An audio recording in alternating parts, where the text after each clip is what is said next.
ብዙ አይነት የቆዳ ችግሮች አሉ። ከነዚህም ውስጥ አንዱ ቪቲሊጎ ወይም ለምጽ ይባላል። ቪቲሊጎ is a chronic condition cause loss of skin pigments. Immune system produce melanocyte cells. These melanocyte cells also produce melanin. ሜላኒን የላይኛው የቆዳችን ጤንነቱን ጠብቆ እንዲቀጥል የሚያደርጉ ሜላኒን ይባላሉ። ንጥረ ነገር ወይም ፒግመንቶች ሜላኒን ይባላሉ። The immune system suddenly stop the function.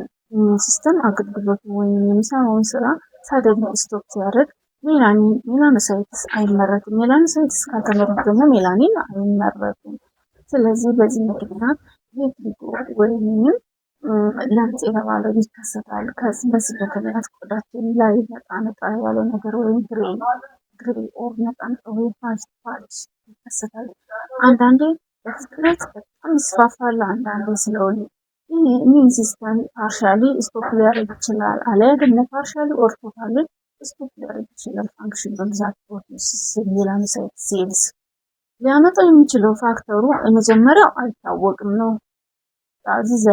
የመጀመሪያው the first cause is unknown. The second or the predisposing factor is the genetic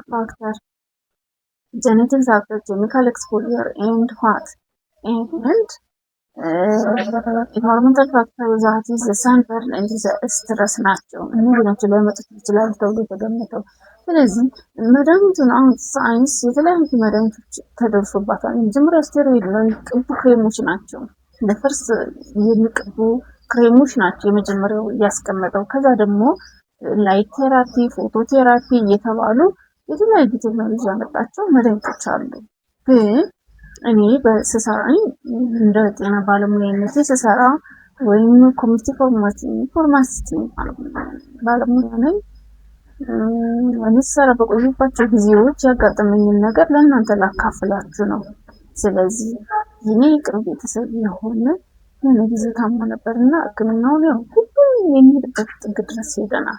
አጋጣሚ እንዳይሰፋ ይሄን ተጠቀም ብዬ በዛ ሰዓት ሰጥቼው ነበርና ያን የሰጠሁት መድኃኒት አጋጣሚ ሙሉ ለሙሉ ከዚህ ህመም ፈወሰ ወይም አዳነ።